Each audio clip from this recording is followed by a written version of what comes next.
Salut, on se retrouve aujourd'hui pour ma vidéo, une rentrée de freelance. C'est un peu ce que j'ai fait en fait pour commencer cette nouvelle année, si on peut dire, en tant qu'entrepreneur, en tant que patron de moi-même. Désolée si ça couine un peu, je suis en fait sur mon nouveau siège de bureau. C'est un espèce de ballon, je pourrais vous en reparler une prochaine fois. Et aujourd'hui, je vous retrouve en fait pour vous parler des choses que j'ai mis en place ou des choses que j'ai décidé de faire pour moi, pour mon travail en tant qu'entrepreneur, en tant que freelance, mais aussi et surtout pour me sentir mieux. En fait, ces dernières semaines, je me suis sentie vraiment submergée, très anxieuse, très stressée, et j'avais cette sensation que je refaisais en fait une espèce de burn-out comme j'avais pu faire l'année dernière. Et pour justement aller mieux, que ce soit dans ma vie professionnelle ou dans ma vie personnelle, vu que l'une affectait l'autre, j'ai décidé de mettre en place quelques petites choses et je vais vous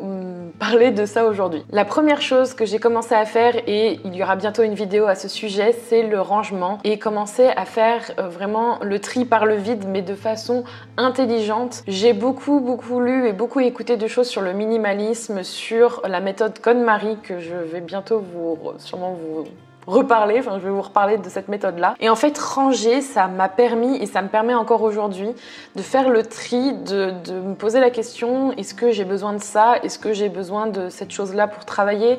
Est-ce que j'ai besoin de cette chose à cette place-là? C'est valable également, je parlais de mon siège pour justement ma santé, pour me sentir bien.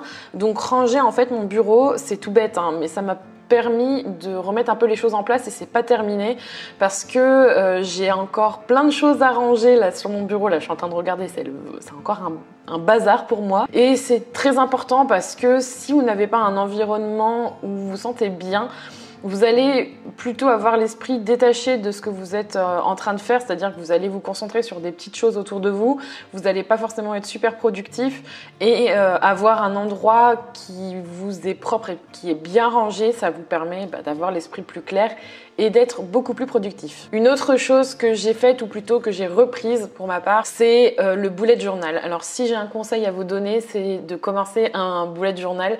Je vous en ai parlé dans plusieurs vidéos, dont mon édition 2017. Le bullet journal, c'est un outil que j'utilise au quotidien. Il y a énormément d'outils informatiques ou de petits carnets ou de petits post-it que vous pouvez utiliser pour vous organiser. Mais clairement, le bullet journal, c'est un outil que j'adore et que j'utilise pour être vraiment productive. Comme je le disais dans un de mes derniers podcasts, c'est vrai que c'est un outil du quotidien avec lequel il ne faut pas non plus en demander trop. Il faut quand même savoir mettre les bonnes tâches et pas non plus vous surmener, donc en mettre un certain nombre pour vous sentir productif et également pour voir les choses se réaliser, parce que sinon vous allez finir par être déprimé. Et tenir un bullet journal, c'est aussi une façon de pouvoir retourner à quelque chose de manuel. Quand je parle de manuel, c'est que moi, mon travail, c'est surtout sur ordinateur, et j'aime beaucoup l'écriture.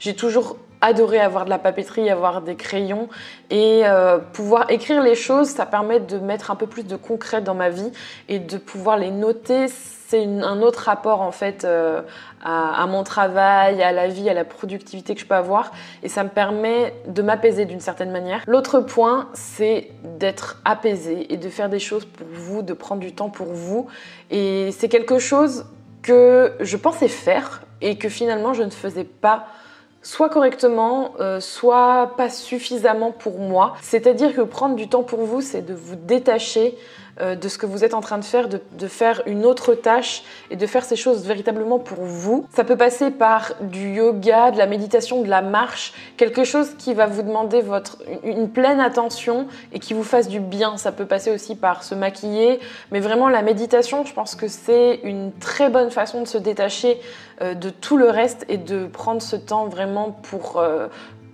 être apaisé, parce que clairement, depuis que j'ai commencé à faire de la méditation via des applications comme Petit Bambou par exemple, ça me permet de vraiment ne rien faire en fait. Ça me permet de me concentrer sur ce que je suis, sur ce que je ressens, et de lâcher prise un petit peu chaque jour. Et ces 10 petites minutes chaque jour, ça me fait, je pense, un un bien fou.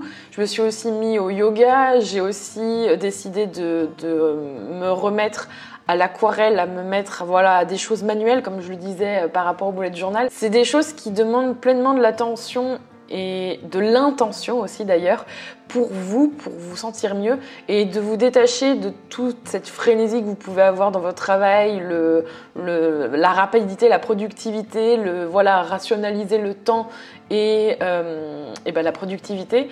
Faire ces choses-là, ça m'aide beaucoup au quotidien et ça me fait souffler, ça fait vraiment du bien. La dernière chose, c'est apprendre continuellement et m'enrichir à travers des livres, à travers des webinars. Depuis ce mois de septembre, fin août, on va dire, j'essaye au maximum de me donner un temps pour apprendre des nouvelles choses qui vont venir enrichir mes compétences, qui vont me faire grandir et qui vont me permettre de mettre ça en application pour mes attentes, mes objectifs. Ça me permet aussi de me sentir en mouvement, c'est-à-dire qu'apprendre toujours des nouvelles choses, c'est vraiment enrichissant et en même temps, ça vous permet de vous sentir, plus compétent et vivant aussi, parce que finalement, vous apprenez toujours des nouvelles choses sur votre domaine, vous sortez un peu de votre zone de confort, vous mettez des nouveaux objectifs. Et les webinaires, par exemple, c'est quelque chose que j'aime beaucoup. Alors, ça va vous demander parfois de l'argent. Il y a beaucoup de choses qui sont gratuites sur Internet maintenant.